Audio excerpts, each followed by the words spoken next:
En 2013, en juin 2013, et puis elle s'est poursuivie par étapes en février 2014, en novembre 2014. Ce sont les liens qui peuvent paraître étranges entre le Front National d'un côté et la Russie de Poutine de l'autre. Une curieuse convergence idéologique que nous allons essayer d'analyser, de décrypter, de comprendre et de voir si cette curieuse convergence idéologique se traduit aussi par une étrange convergence financière.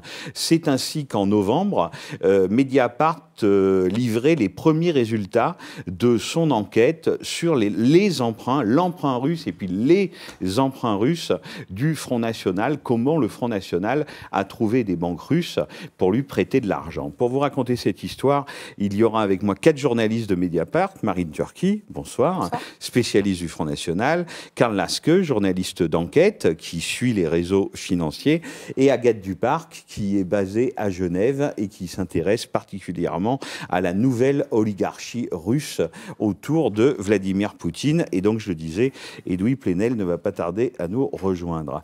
Marine, quand on dit Front National et l'argent, financement du Front National, est-ce qu'il y a une particularité ou un particularisme au Front National? C'est-à-dire, pour le dire très simplement, est-ce qu'il a plutôt plus de mal à se financer que les autres partis politiques français? L'année 2014 a été quand même marquée par le scandale de l'affaire Big Malion. Ou, dans la même question, est-ce qu'il y a une particulière opacité sur le financement du Front National? Alors d'abord, le Front National a longtemps été endetté, mais Jean-Marie Le Pen a vendu le siège du parti, le paquebot, pour 10 millions d'euros il y a quelques années. Donc il a laissé à sa fille un parti où les dettes étaient épongées. Simplement, ça ne suffit pas effectivement pour mener des campagnes. 2 micro-partis, Jeanne et Cotelec, celui de Marine Le Pen et celui de Jean-Marie Le Pen, ont permis au Front National de se renflouer ces dernières années. Ces micro-partis fonctionnent comme des sortes de petites banques. Ils récoltent des dons, ils empruntent de l'argent et puis ils prêtent aux candidats. L'argument de Marine Le Pen aujourd'hui, c'est de dire moi j'ai fait des demandes auprès des banques françaises pour des prêts, on n'a eu que des réponses négatives ou alors on n'a pas eu de réponse. Simplement, Marine Le Pen ne dit pas qu'il y a quand même une dotation de l'État annuelle de 5 millions d'euros et puis elle ne donne pas non plus les détails de ces prêts, on en parlera peut-être tout à l'heure, de ces prêts obtenus par le Front National en Russie. Donc, son argument, c'est effectivement de dire que les banques ne prêtent pas aujourd'hui. Avec 5 millions d'euros, elle ne peut pas effectivement faire une campagne. Ça ne suffit pas. Mais on l'a vu, aujourd'hui, la justice s'intéresse quand même au micro-parti Jeanne, qui fait l'objet d'une information judiciaire qui a été étendue en septembre, on l'a raconté sur Mediapart, à des faits de blanchiment en bande organisée. Donc, il y a un certain nombre de questions qui se posent dans ce contexte. Nous, effectivement, on a commencé à travailler sur la Russie et sur ses prêts parce qu'on a remarqué qu'il y avait un certain lobbying politique qui s'accélérait du côté du Front National, un lobbying pro-russe. On a raconté un petit peu l'ascension de certains conseillers ou des investitures données à des candidats. Est-ce que ça, dans l'histoire et dans le corpus idéologique du Front National, est-ce que c'est une nouveauté ou est-ce que c'est une déclinaison ou une reprise de ce que disait et de ce que faisait déjà le Front National sous Jean-Marie Le Pen? Jean-Marie Le Pen était déjà pro-russe. Il explique que ses premiers voyages, c'est 1991. Simplement, Jean-Marie Le Pen n'était pas du tout proche des cercles de Vladimir Poutine et des cercles de pouvoir. C'est la différence avec Marine Le Pen. Dès qu'elle arrive à la tête du Front National en 2011, elle envoie des signaux assez marqués à Vladimir Poutine. Elle dit qu'elle admire Poutine, qu'il est diabolisé par les médias occidentaux. Et il y a une accélération, on l'a raconté aujourd'hui même sur Mediapart, depuis 2 ans, qui est très claire dans les déclarations des frontistes et dans les déclarations dans les médias notamment. Il y a vraiment une idée d'appuyer la Russie et de s'emparer de chaque dossier international sur l'Ukraine, sur la Crimée, avec le prétexte de s'opposer aux États-Unis. En réalité, il y a des convergences idéologiques assez marquées avec la Russie de Vladimir Poutine. Ce que fait Poutine, c'est ce que ferait Marine Le Pen au pouvoir, du moins c'est ce qu'elle veut laisser penser. L'idée d'un État d'un État fort, autoritaire, une verticalité, la fermeture des frontières, l'opposition aux droits des homosexuels, etc., etc. Donc tout ça, on l'a remarqué pendant un an. Il y avait une accélération de tout ce lobbying. Et puis là-dessus, on entend parler effectivement d'un prêt. Le Nouvel Obs l'a évoqué aussi au mois d'octobre. Marine Le Pen, comme son trésorier, au mois d'octobre, ils expliquent que non, il n'y a pas eu de réponse des banques étrangères qu'ils ont sollicitées. Pour l'instant, ils sont en attente de réponse. En réalité, le prêt a été signé depuis un mois, puisqu'il a été signé en septembre. Donc là, ça pose un certain nombre de questions. Alors, justement, pourquoi commencer par nier? Parce que là, il y a deux questions qui se posent évidemment, et d'ailleurs, ça fait partie de ce qu'elle dit, Marine Le Pen, vous le dites dans les articles, elle vous dit, mais si on est allé frapper à la porte, entre guillemets, des banques russes, c'est que d'abord, aucune banque française n'a accepté de nous prêter de l'argent. Ça, vrai ou faux, Karl Laske? Oui, alors ce qu'il faut dire, ce qu'il faut souligner, c'est vraiment le contexte de l'opacité. Toute cette histoire est vraiment opaque. Je crois que Marine a raison de rappeler que Marine Le Pen a menti. En fait, en octobre, 23 octobre, elle répond au Nouvel Observateur et elle dit que c'est encore en cours, qu'effectivement il y a des banques qui refusent, donc ils vont peut-être signer. Et c'est pas, ils vont peut-être signer. Ils ont déjà signé. Ils ont déjà 2 prêts. Il y a un qui a été signé en septembre et un autre en avril par Jean-Marie Le Pen. Et tout ça, c'est des prêts russes. Donc ils ont déjà cet argent russe, un accord pour cet argent russe. Donc pourquoi mentir? Enfin, c'est un peu intriguant. D'autre part, elle rend public des demandes effectivement adressées un an plus tôt. Alors il y a 5 banques qui ont refusé, mais elle refuse de donner. Il refuse, puisque c'est quand même un collectif. Il y a le trésorier, il n'y a pas que elle, mais il refuse de donner, de communiquer les contrats. Donc alors c'est pareil, mais Karl, question les naïve. contrats. Quand des banques françaises refusent de prêter de l'argent au Front National, c'est parce que c'est un parti politique et à un moment chat échaudé, craint l'eau froide, justement après l'affaire Big Malion, etc. Prêter à un parti politique a une part de risque que n'a pas forcément envie d'endosser une banque, ou c'est parce que le Front National lui-même est considéré comme infréquentable? Ça, il faut demander aux banques, honnêtement, on ne peut pas répondre. Il y a 5 banques ont refusé. C'est d'après les courriers qui ont été transmis. Bon. Mais ça n'empêcherait pas, donc je reprends mon raisonnement, ça n'empêcherait pas le Front National de rendre public les contrats. Donc pourquoi cache-t-il les contrats? Enfin, pourquoi ne connaît-on pas l'échéancier? Voilà, c'est quand même des questions un petit peu lourdes, d'autant que, par définition, le prêt, c'est des fonds qui arrivent. Alors, en plus, ils viennent là de l'étranger, donc pour le coup, c'est zéro transparence, quoi.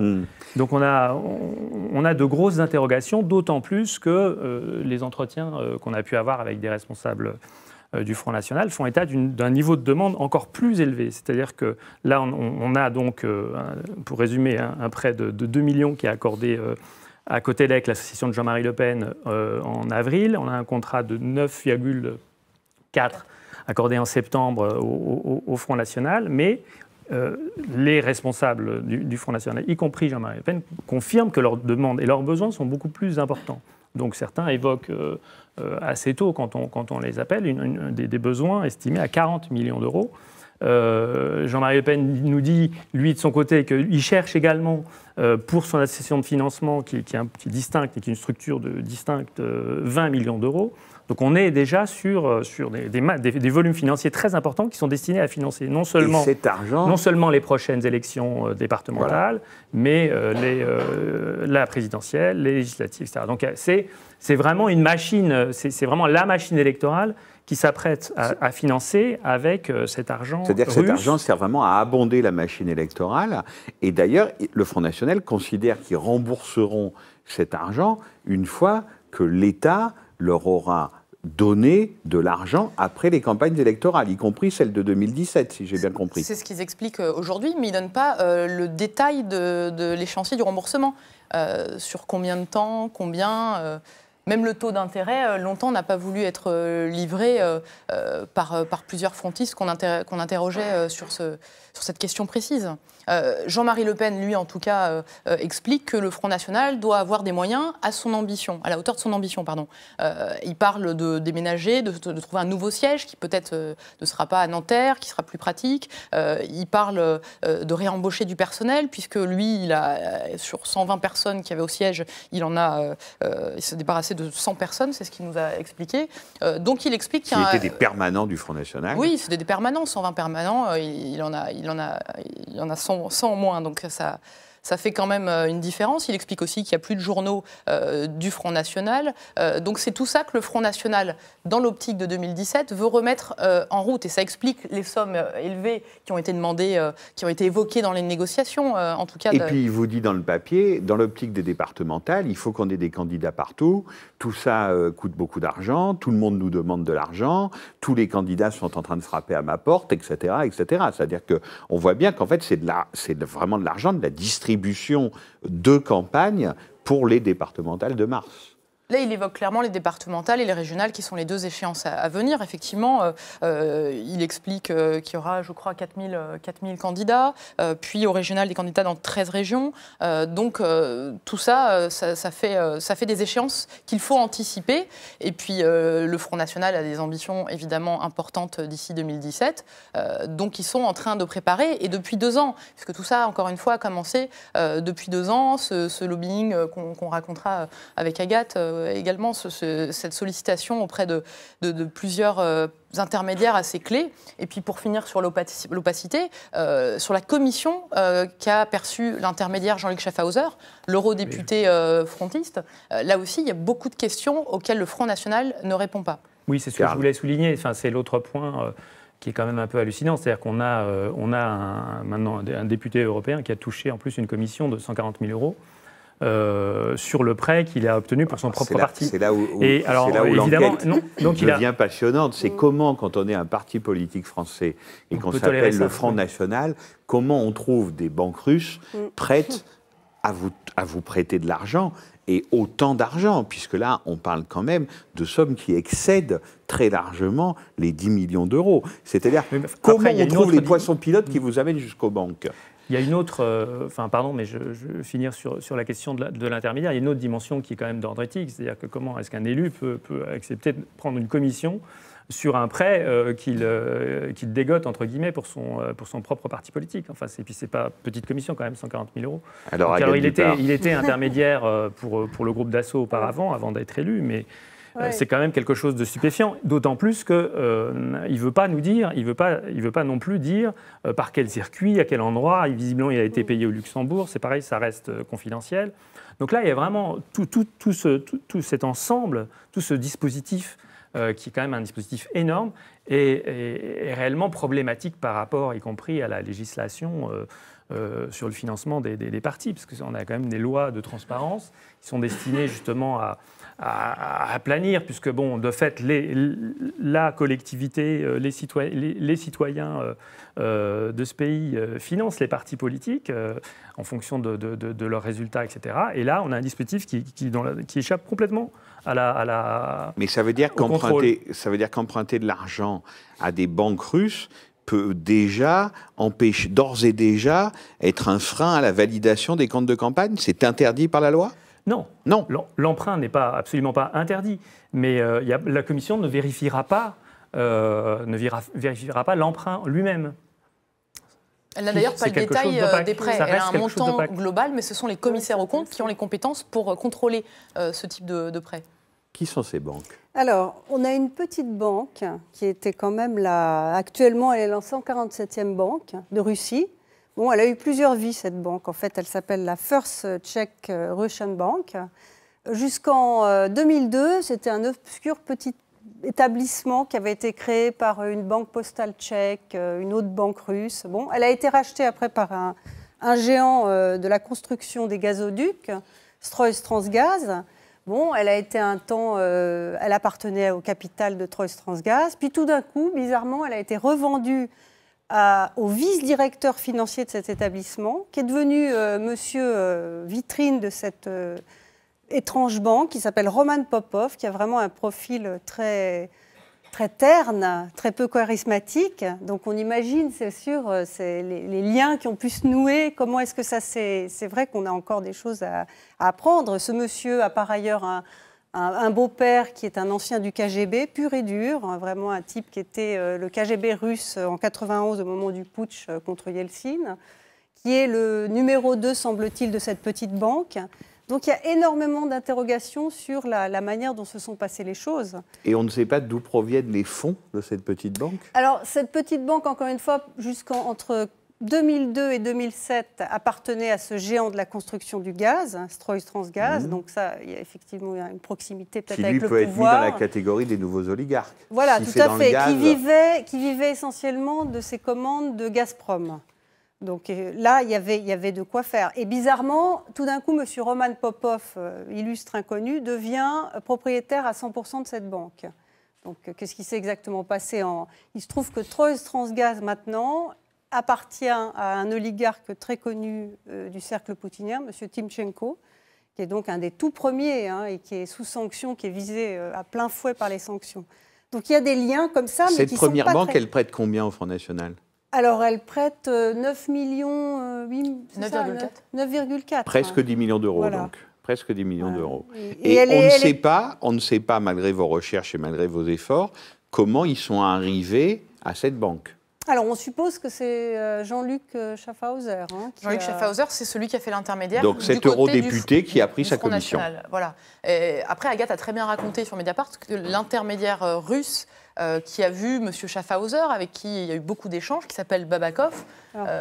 C'est encore toute une histoire, ça. Monsieur Schaffhauser, juste ça, il confirme. C'est-à-dire, oui, j'ai joué les intermédiaires, oui, j'ai touché une commission de 140 000 euros. Enfin, il n'y a pas, ni doute ni dénégation de ce côté-là. Il ne donne pas de détails, il ne veut pas donner de détails sur le circuit financier, mais il reconnaît avoir reçu 140 000 euros. Oui, donc c'est une... cette petite banque a un profil très étrange. Par exemple, dans la presse russe, il y a des articles qui sont parus. C'est une des seules qui commerce encore avec l'Iran. Ça, c'est encore un aspect intéressant, à mon avis. Et qui a été donc... qui est considérée comme une franc-tireur, parce que les banques russes se méfient un peu actuellement avec les sanctions. Et elle a continué à commercer avec l'Iran. Et Roman Popov, ce fameux qui est assez peu charismatique, était à un moment au Conseil des affaires russo-iranien. C'était un des types qui faisait du lobbying pour l'Iran. Donc il y a des tas de petites choses comme ça qui apparaissent. Première banque. Voilà, et la deuxième? Alors, la deuxième banque, ce n'est pas une banque tout à fait, c'est une société chypriote encore plus, alors vraiment tout à fait obscure, la Vernoncia Holding Capital. C'est ça, Vernoncia Holding Limited. Holding Limited, qui est tout à fait un profil dont on suppose que... Alors, l'ayant droit économique est un monsieur qui s'appelle Yuri Koudimov, qui est un monsieur qui avait été expulsé en 1983. Il était sous couverture journalistique, il se faisait passer pour un correspondant de la Komsomolskaya Pravda à Londres, expulsé en 1983, on en avait pas mal parlé. Vous êtes en train de me dire que c'était un espion, c'est ça?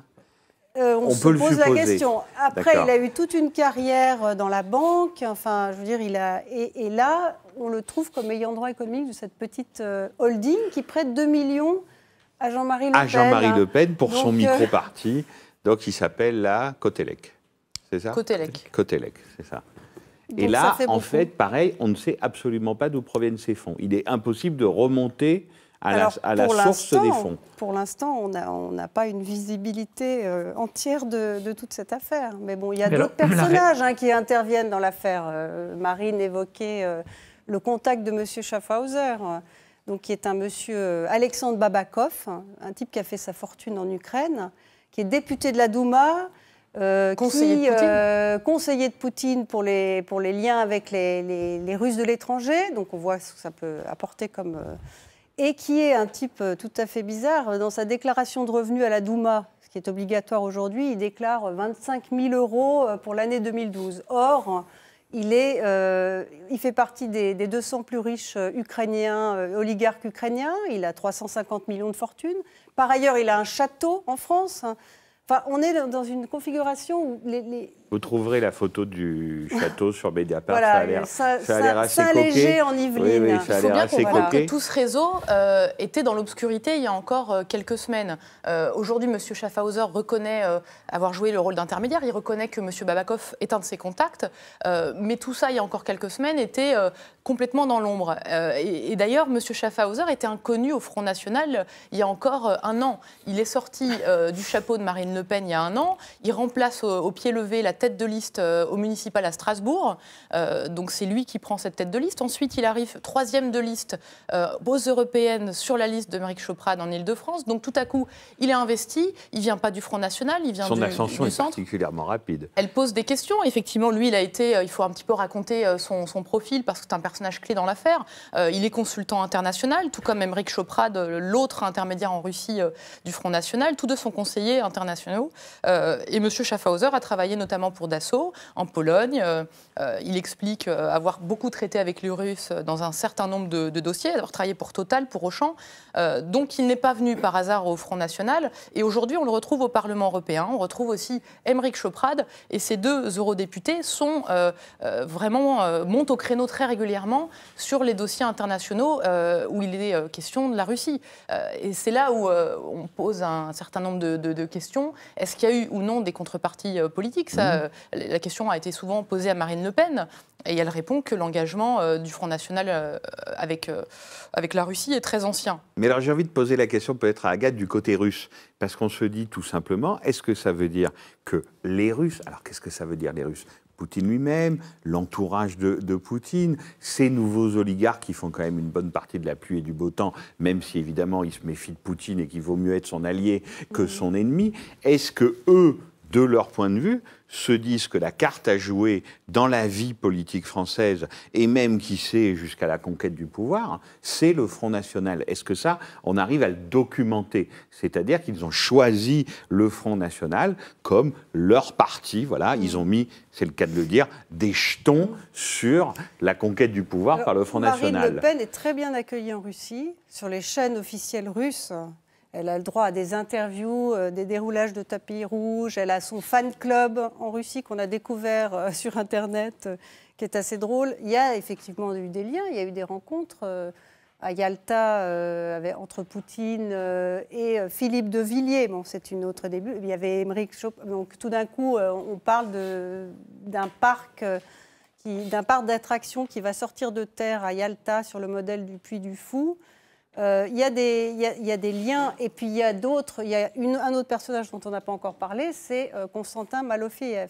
Qui est donc un milliardaire qui a fait sa fortune dans la banque, qui a créé un fonds d'investissement actuellement doté de 2 milliards de dollars, qui est proche de Poutine, très proche de Poutine, sur le modèle des oligarques poutiniens. C'est un orthodoxe. Il a un fonds de bienfaisance qui, là, dernièrement, ils vont envoyer des tonnes de jouets en Ukraine, dans la région des séparatistes russes. Donc il a le profil de l'oligarque poutinien typique. Et lui est très lié à Méric Choprade. Donc Méric Choprade, le conseiller international de Marine Le Pen. Et vous racontez, Marine, que l'ambassade de Russie à Paris est très fréquentée par l'état-major du Front National, c'est-à-dire Marine Le Pen elle-même, mais aussi sa nièce, Marion Maréchal Le Pen. Marion Maréchal Le Pen, qui est même encouragée, selon vous, à rendre des visites nombreuses et fréquentes de courtoisie à l'ambassadeur de Russie en France. Oui, elles ont été reçues plusieurs fois par l'ambassadeur de Russie, M. Orlov. Par ailleurs, elles sont un petit peu de toutes les fêtes à l'ambassade. Les vœux, la fête nationale, les 20 ans de la Fédération de Russie, on les recroise, on peut les voir d'ailleurs sur des photos. Donc il y a aussi des liens intéressants avec les Russes à Paris. Mais en tout cas, pour répondre à la question, l'intérêt des Russes pour le Front National aujourd'hui, certains, l'extrême droite, nous ont expliqué qu'effectivement, les sanctions occidentales contre la Russie, toute l'actualité internationale depuis un an notamment, ont peut-être convaincu Poutine de mener une offensive et de jeter un petit peu des passerelles dans plusieurs pays européens et notamment en France. C'est-à-dire que Poutine aurait écouté peut-être les cercles les plus radicaux qui l'entourent, notamment M. Rogozine, pour aller voilà, avoir des contacts avec le Front National. D'ailleurs, au congrès du Front National, on avait des hauts responsables russes, on l'a raconté à Mediapart, qui étaient à la tribune, qui ont livré un discours en russe, qui étaient très très bien accueillis. C'était des invités d'honneur et c'était affiché comme tel. Donc, ils expliquaient tout à fait être venus parce qu'ils pensent que le Front National, demain, est amené à entamer une grande ascension. Et c'est la manière dont ils sont présentés dans les médias aujourd'hui. Mais c'est vrai que tout ça fait un drôle d'effet. Je me tourne vers Edoui Plenel parce qu'on se dit que la convergence idéologique, elle est là et elle n'est pas niée. On va y revenir. Mais en plus, ça nous fait un drôle d'effet, Edoui, parce qu'on a déjà entendu parler de ces histoires d'amitié comme ça, franco-russe, avec des émissaires du parti au pouvoir qui viennent au Congrès. On se croirait dans des très vieilles histoires du Parti communiste français, y compris sur le côté argent de Moscou, aide des pays frères, etc. Est-ce que il y a presque une malice du Front National comme ça à jouer à front renversé avec tout cet imaginaire comme ça dénoncé par Minute? D'ailleurs, ça aussi, j'ai lu ça dans un papier de Mediapart qui fait des unes sur l'argent de Moscou, etc., qui est très contre, si j'ai bien compris le journal Minute, ce rapprochement. Est-ce qu'il joue aussi de ça? Mais là, les ressorts et les poupées gigognes vont aller plus loin. Au fond, il faut donner du sens à tout cela et qui est établi, comme cela a été bien résumé, aucune de nos informations précises, documentées, n'est contestable, n'est contestée. Juste qu'on l'a oublié, la banque chypriote, M. Poutine et M. Medvedev eux-mêmes ont été dans les organes dirigeants de cette banque. Dans son comité de surveillance. Dans son comité de de la surveillance. holding. Non, pas de la holding, de la banque. De la petite banque chypriote, qui est une banque des organes, comme on disait probablement. Oui. Voilà. Donc, moi, je résume cette histoire en disant le FN, c'est le parti des oligarques. Et dans cette histoire, et donc c'est bien cela qu'il faut entendre par rapport à l'idée que ce parti serait neuf, etc. Et derrière ça, il y a cette ironie, pour moi, qui va bien au-delà. Au fond, le pays qui a été le laboratoire intellectuel de l'extrême droite européenne à la fin du 19e et du 20e, et dont les héritiers idéologiques de cette extrême droite européenne, c'est en France, qui n'ont jamais été aussi près de peut-être, puisque les montants dont on parle, tu as posé la question des remboursements, c'est en vue de gagner la présidentielle. Car ce n'est que si tu gagnes la présidentielle que tu es remboursé à 20 millions et quelques. Donc, tu as d'un côté les héritiers de l'extrême droite idéologique, européenne, et on sait ce que ça a signifié au XXe siècle, et de l'autre côté les héritiers étatiques du stalinisme. Je ne veux pas rappeler le pacte germano-soviétique et la façon dont le cynisme stalinien pouvait tout à fait s'arranger sans aucun principe avec l'idéologie nazie et ses crimes. En clair, il y a une stratégie d'État qui n'a pas de principe et qui est, comme l'a dit Marine, une stratégie géopolitique. Mais derrière, il y a deux choses. Il y a une chose, ce que disait Karl, sur les principes politiques, de vertu politique, de ce parti qui se prétend un parti du peuple. Eh bien, dans son rapport à l'argent, on voit trois choses. Premièrement, que c'est un parti familial, toujours. De qui parle-t-on? On parle de papa Le Pen, de fille Le Pen et de petite fille Le Pen. Et c'est la vieille histoire du FN qui a toujours été au service, y compris de l'enrichissement de ses dirigeants. Rappelez-vous les discussions, les révélations sur Jean-Marie Le Pen, l'héritage du cimentier Lambert, etc. Donc on voit bien là que c'est le clan Le Pen, avec l'affaire des micro-partis, qui ne sont pas les partis du les micro-partis ne sont pas des structures de financement du parti, mais de celui qui est concerné. Ça, c'est le premier aspect moral. Le deuxième aspect moral, on dit un parti populaire. Comment? Parce que c'est une différence avec le Parti communiste quand même. Le Parti communiste, il faisait cotiser ses militants. Ils mettaient leur écho. Leurs parlementaires, ils mettaient la moitié de l'argent. Donc, il y avait une dynamique de militants eux-mêmes. Là, on ne demande même pas aux militants. On n'attend même pas de savoir si les militants ont de l'argent. Et qu'est-ce qu'on va faire? On va frapper chez Poutine pour qu'il donne l'argent qui sera hypothétiquement remboursé par l'État. Bon. Donc la dépendance, la pire, de l'argent public, et non pas d'un parti qui vide ses militants. Et enfin, troisième dimension, donc ce lien avec la pire oligarchie, ceux qui se sont appropriés dans la chute du mur et de l'Union soviétique, la richesse collective de la Russie. Mais je voudrais aller plus loin, parce que je voudrais faire une mise en garde, y compris, on le voit dans les débats de nos lecteurs, car c'est une question de mémoire qui est trop peu connue. Souvent, à gauche, il y a la tendance à confondre anti-impérialisme et anti-américanisme. Critiquer la puissance américaine, ce n'est pas critiquer les Américains. Il y a dans la démocratie américaine, y compris des militants radicaux, formidables, il y a toute une histoire de lutte et d'invention démocratique. De la même manière qu'il y a, hélas, toujours aujourd'hui une tendance à considérer que critiquer la politique allemande, que ce soit sous nazisme ou que ce soit version aujourd'hui démocratique Madame Merkel, eh bien on bascule dans la germanophobie. Bon, nous ne sommes pas de ce camp-là. Nous n'essentialisons pas des peuples. Nous critiquons telle ou telle politique, mais pas des peuples. Pourquoi je dis ça ? C'est qu'il faut revenir à l'histoire. Et c'est ça qui est la clé quand on voit l'itinéraire idéologique de M. Choprade et de tous ceux qui font l'histoire de cette orientation idéologique au FN. D'où viennent-ils ? Ils viennent de courants idéologiques très précis de l'extrême droite qui ont toujours été des courants anti-américains.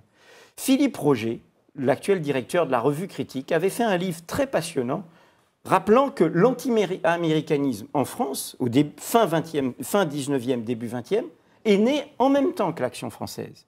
Et il était de ce côté-là.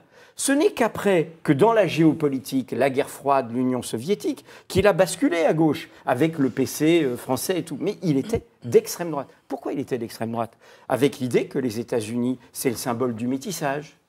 C'est un président afro-américain, voilà, c'est un pays d'immigrants et qui est fier d'être un pays d'immigrants. C'est un pays qui se revendique d'une forme d'égalitarisme, hein, chacun peut faire son chemin et tout. Je mets en garde parce que le piège tendu par le FN est celui-là. Et c'est un piège tendu à une partie de ce que n'a pas réglé la gauche. Attention, attention. Ce n'est pas comment il y aurait quelque chose qui serait spontané. On devrait, parce que c'est les ruines de l'ancienne Union soviétique, trouver que ce serait le camp du bien face aux méchants américains. Non, attention. Et c'est cela qui est derrière. D'une part, quelque chose qui est moralement totalement scandaleux, un parti pire que les autres, comme les autres, sans pas lié à ses militants, opaque, familial, privatisé, etc. Et de l'autre côté, une stratégie idéologique où derrière ce positionnement géopolitique, il y a les pires idéologies anciennes de l'extrême droite, c'est-à-dire la haine de l'égalité, la haine du mélange, la haine du brassage, et collée à un symbole qui serait les États-Unis. Et là-dessus, hélas, mais Staline avait déjà ouvert la voie. Désolé, mais M. Poutine, il tient le même discours. C'est le pays le plus homophobe, c'est le pays où on voulait buter dans les chiottes. Je parle des dirigeants, je ne parle pas du peuple russe, évidemment, qui est admirable, mais les dirigeants, hein, voilà, on voulait buter dans les chiottes, comme disait Poutine si élégamment, les Tchétchènes, où il y a de la xénophobie d'État, où il y a cela qui a été organisé, mais en digne héritier de ce qui a été la honte de l'histoire de l'espérance au XXe siècle, que fut le stalinisme. Marine Turki, est-ce que les représentants du courant que vient de décrire Edoui Plenel, c'est-à-dire ce courant anti-américain qui se rattache à une certaine tradition de la vieille extrême droite française, est-ce qu'ils ont gagné, si je puis dire, facilement? C'est-à-dire, est-ce qu'ils se sont imposés dans l'entourage de Marine Le Pen avec cette politique parfaitement déterminée, conçue de lobbying pro-russe, ou est-ce qu'ils ont rencontré des résistances à l'intérieur du Front National? Non, là, c'est quand même une ligne qui, très généralement, s'impose à tous les niveaux au Front National. On racontait justement ce matin sur Mediapart que hier, au Conseil régional du Nord-Pas-de-Calais, un élu FN fait l'éloge de Poutine en plein Conseil régional du Nord-Pas-de-Calais. Donc, on voit que depuis le militant, en passant par le secrétaire départemental jusqu'au conseiller de Marine Le Pen, c'est une ligne qui s'impose. On a évoqué aussi Frédéric Chatillon, qui est le prestataire de Marine Le Pen, son vieil ami, qui lui aussi se en Russie pour ses affaires, qui lui aussi est un admirateur de Vladimir Poutine. On a évoqué Aymeric Choprade, qui est son conseiller international, qui était avant celui de Philippe de Villiers. Et là aussi, on retourne à Philippe de Villiers, qui est le partenaire de l'oligarque russe Constantin Malofeyev. On a évoqué également le conseiller Europe de Marine Le Pen. Enfin, il y a quelque chose d'assez massif aujourd'hui, et encore une fois, j'insiste, c'est quelque chose qui se retrouve au Parlement européen. On a 23 eurodéputés frontistes qui, comme un seul homme, ont voté contre l'accord d'association et libre-échange de l'Union européenne avec l'Ukraine au mois de septembre. Au même moment, le Front National signait ce prêt de 9,4 millions d'euros avec cette banque russe. Et si on fait cette chronologie effectivement, de tous les voyages des frontistes en Russie ou vice-versa, ou en tout cas des votes, des interventions des élus Front National dans les médias ou au Parlement européen, on voit que quand même, ça pose un certain nombre de questions sur l'ingérence, l'émission de la Russie dans la vie politique française et dans les affaires du Front National. Alors, dans les affaires du Front National, mais en même temps, elle avait commencé par nier. Vous l'avez raconté tout à l'heure avec Karl, quand vous arrivez en disant « qu'est-ce que c'est que cette histoire ?» Circuler, il n'y a rien à voir. Et on se dit, c'est parce qu'elle en craint quand même une sorte de coup politique, parce qu'on ne peut pas dire quand même que globalement, Vladimir Poutine soit une personnalité extrêmement populaire en France, même s'il a des soutiens à l'extrême droite et aussi dans une partie de la gauche. Mais c'est bien qu'elle en craignait un coup politique, où c'est plutôt une affaire vraiment financière, où moins on en sait à l'extérieur. Elle veut déjà montrer qu'elle est reçue à l'étranger. Elle a ultra médiatisé ces 10 jours en Ukraine et en Russie en juin 2013. Le Front National a fait une conférence de presse spéciale, les médias proches du Front National ont beaucoup relayé cette visite. Elle veut montrer qu'elle est considérée en Russie. Par ailleurs, il y a un intérêt financier, c'est qu'aujourd'hui, ils ont besoin de ce prêt et qu'ils vont le chercher, celui de Cotelec, celui du Front National. À chaque fois, c'est de l'argent russe dont on parle. Donc, elle a un double intérêt. Là où elle est gênée, c'est cette contradiction entre un parti souverainiste, nationaliste, qui va chercher de l'argent à l'étranger. Et là, c'est une contradiction qui a été relevée quand même dans pas mal de médias en France et sur laquelle elle est gênée. Donc, elle sort les lettres des banques en disant « Regardez, nous n'avons eu que des réponses négatives ». En réalité, il y a 5 réponses négatives. Les autres demandes, elle dit qu'elle n'a pas reçu de réponse. Voilà. Mais nous, ce qu'on dit, on l'a dit et redit, c'est qu'elle ne donne pas le détail de cette convention de prêt avec les Russes. Elle publie les lettres de réponse des banques, mais elle ne publie pas la convention de prêt.